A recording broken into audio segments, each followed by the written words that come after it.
Break के बाद एक बार फिर से आप सभी दर्शकों का अन्नदाता कार्यक्रम में स्वागत है।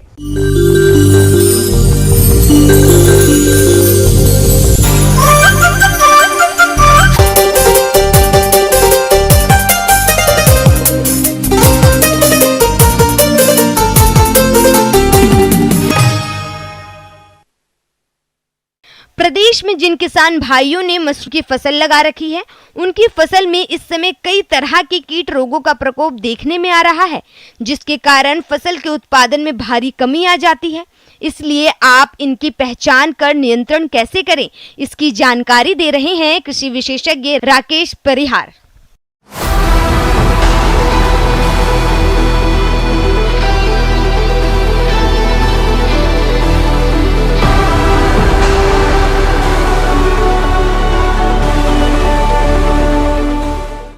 रबी की फसल मसूर के बारे में कीट और उसका निदान के बारे में कुछ जानकारी देना चाहता हूं, जिसे आप उपयोग करें और अपनी फसल का अधिक से अधिक लाभ लें।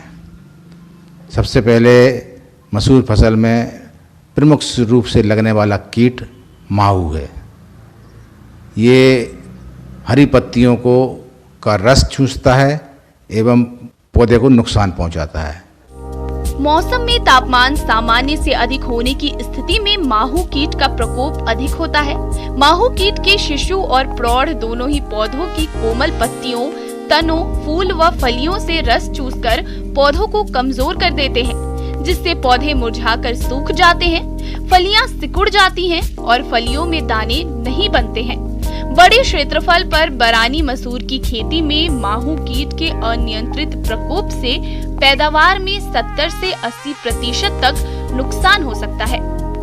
इसकी रोकथाम के लिए जहाँ तक हो अपन को जैविक नियंत्रण से इसका निदान करना है। येलो कार्ड की खूंटी बनाकर उसमें ग्रीस लगाकर 1 एकड़ में कम से कम 5 खूंटियाँ लगाने से माहू पे बहुत हद तक कंट्रोल हो जाता है। इसके बाद दूसरा उपचार है, अपन नीम ऑयल को 5 ml प्रति लीटर पानी में घोल बनाकर भी छिड़काव कर कंट्रोल किया जा सकता है। उसके बाद भी अगर कंट्रोल नहीं होता है तो फिर रासायनिक की तरफ अपन इसका उपचार करेंगे, जिसमें माहू के लिए इमीडाक्लोपिड 17.8 SL 5 ml दवा 15 लीटर पानी में घोल बनाकर छिड़काव करने से माहू पर शीघ्र कंट्रोल होता है। मसूर में लगने वाला अगला कीड़ा है चने की इल्ली, भी मसूर की फलियों को नुकसान पहुंचाता है। ये इल्ली हरे रंग की होती है, जो हरी पत्तियों को खाती है एवं उसके हरेपन को खरोच को खाती है, जिससे पौधे में प्रकाश संश्लेषण की स्थिति में अवरुद्ध होता है। फली छेदक की इल्लियां कलियों, फूलों, फलियों को नुकसान करती है। इल्लियां फलियों पर टेढ़े मेढ़े छेद बनाती है। इस कीट की मादा छोटे सफेद रंग के अंडे देती है।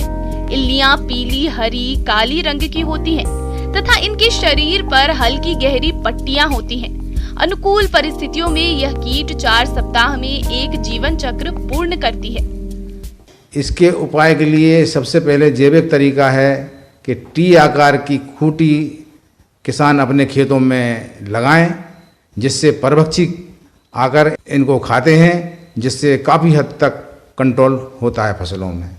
दूसरा, प्रत्येक हेक्टेयर में फोरेमन ट्रैप 10 नग प्रति हेक्टेयर के हिसाब से खेतों में लगाएं। इससे भी काफ़ी फायदा इस इल्ली से बचाव में हो सकता है।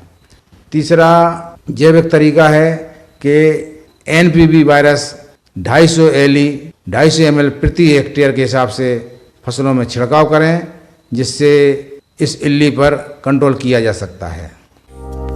किसान भाइयों, यदि आपकी मसूर की फसल में नुकसान आर्थिक क्षति स्तर से अधिक है तो रासायनिक नियंत्रण के लिए 0.5 मिलीमीटर इंडोक्साकार्ब दवा को प्रति लीटर पानी के हिसाब से घोलकर फसल पर छिड़काव करें, जिससे फली छेदक कीट का नियंत्रण किया जा सकता है।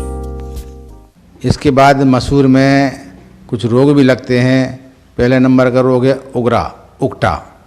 इस रोग में पौधा एवं पत्तियां सूखने लगती हैं और पैंच में चलती हैं आज 10 हैं तो कल 15 होंगी, परसों 20 होंगी, इस तरीके से बढ़ने लगती हैं।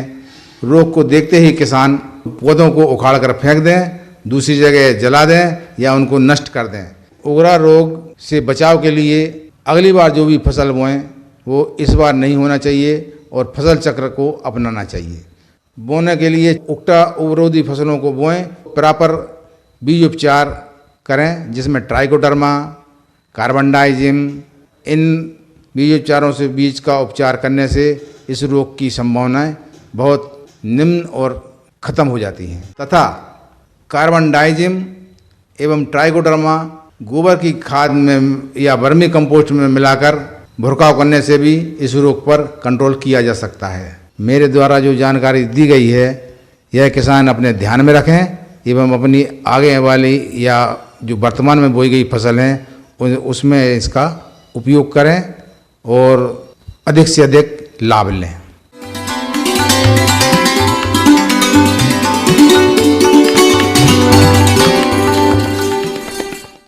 और आइए अब जानते हैं अन्नदाता निशुल्क फोन के माध्यम से पूछे गए समस्याओं का समाधान। अन्नदाता निशुल्क फोन संपर्क सेवा के माध्यम से पूछे गए प्रश्नों में से आज हमने जिस प्रश्न को कार्यक्रम में शामिल किया है उसे पूछा है ग्राम मालपुरा, जिला टोंक के कृषक बाबूलाल ने। आप गाय की जर्सी नस्ल के बारे में संपूर्ण जानकारी चाहते हैं तो बाबूलाल जी आपकी जानकारी के लिए प्रस्तुत है कार्यक्रम का ये अंश।